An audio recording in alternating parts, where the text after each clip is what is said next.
Pagbasa mula sa aklat ni Propeta Malakiyas. Darating ang araw na gaya ng isang nagbabagang hurno. Tutupukin ang mga palalo at masasama gaya ng dayami at walang matitira sa kanila. Sabi ni Yahweh na makapangyarihan sa lahat. Ngunit sa inyo na nagpaparangal sa akin ay sisikat ang aking katarungan na tulad ng araw.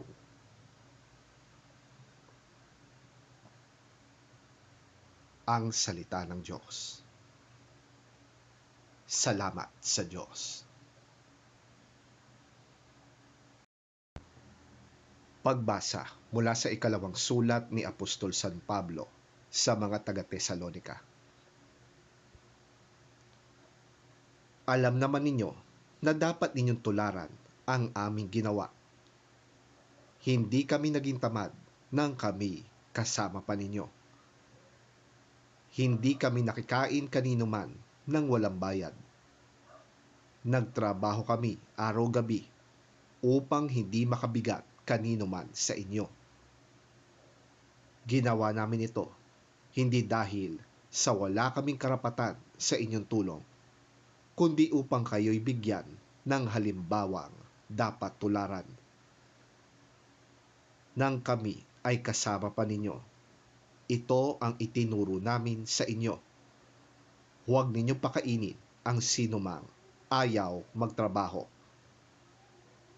Binanggit namin ito dahil nabalitaan namin may ilan sa inyong ayaw magtrabaho at walang inaatupag kundi ang makialam sa buhay ng may buhay.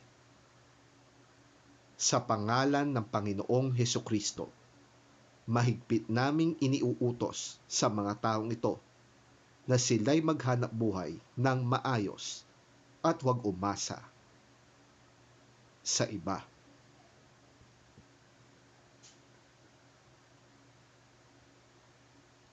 Ang salita ng Diyos. Salamat sa Diyos.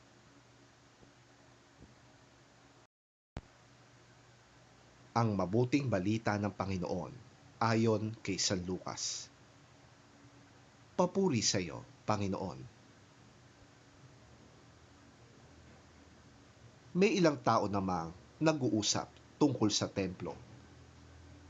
Pinag-uusapan nila ang naglalakihan at magagandang batong ginamit dito at ang mga palumuting inihandog ng mga tao.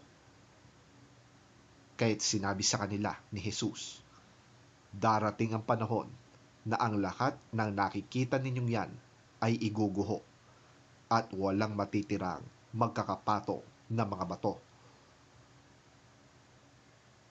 Tinanong nila si Jesus, Guro, kailan po mangyayari yon? At ano ang magiging palatandaang yon ay magaganap na? Sumagot si Jesus, mag-ingat kayo upang hindi kayo mailigaw ninuman. Marami ang darating sa aking pangalan at magsasabi, ako ang Kristo, at dumating na ang panahon. Huwag kayong maniniwala sa kanila. Huwag kayong mababagabag kung makabalita man kayo ng mga digmaan at mga rebelyon. Dapat muna mangyari ang mga yon, subalit hindi darating kaagad ang wakas.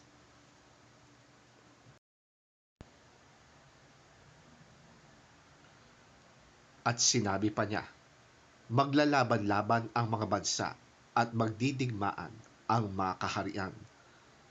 Magkakaroon ng malalakas na lindol, taggutom at mga salot sa iba't ibang dako. May lilitaw na mga kakilakilabot na bagay at mga kamanghamanghang kababalaghan buhat sa langit. Ngunit bago mangyari ang lahat ng ito, kayo'y dadakpin at uusigin. Kayo'y lilitisin sa mga sinagoga at ipabibilanggo. At dahil sa pagsunod ninyo sa akin, isasakdal kayo sa harap ng mga hari at mga gobernador. Iyon ang pagkakataon ninyo upang makapagpatotoo tungkol sa akin. Ipanatag ninyo ang inyong kalooban at huwag kayong mabahala kung paano ninyo ipagtatanggol ang inyong sarili, sapagkat bibigyan ko kayo ng katalinuhan at ng pananalitang hindi kayang tutulan o pabuluanan ng sino man sa inyong mga kaaway. Ipagkakanulo kayo ng inyong mga magulang, mga kapatid, mga kamag-anak at mga kaibigan, at ipapapatay nila ang ilan sa inyo. Kapopuotan kayo ng lahat dahil sa pagsunod sa akin. Ngunit hindi kayo malalagasan kahit isang hibla ng buhok. Sa inyong pagtitiis ay maililigtas ninyo ang inyong buhay.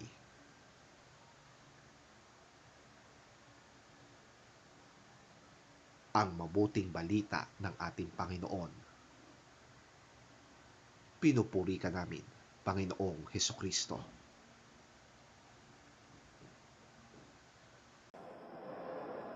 Some of his disciples were remarking about how the temple was adorned with beautiful stones and with gifts dedicated to God.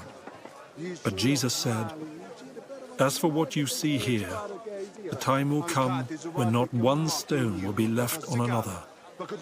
Every one of them will be thrown down." "Teacher," they asked, "when will these things happen? And what will be the sign that they're about to take place?" He replied, "Watch out that you are not deceived. For many will come in my name, claiming, 'I am he,' and 'the time is near.' Do not follow them. When you hear of wars and uprisings, do not be frightened. These things must happen first, but the end will not come right away." Then he said to them, "Nation will rise against nation, and kingdom against kingdom. There will be great earthquakes, famines and pestilences in various places, and fearful events and great signs from heaven. But before all this, they will seize you and persecute you. They will hand you over to synagogues and put you in prison. And you will be brought before kings and governors, and all on account of my name. And so you will bear testimony to me. But make up your mind not to worry beforehand how you will defend yourselves. For I will give you words and wisdom, that none of your adversaries will be able to resist or contradict. You will be betrayed, even by parents, brothers and sisters, relatives and friends, and they will put some of you to death. Everyone will hate you because of me. But not a hair of your head will perish. Stand firm, and you will win life."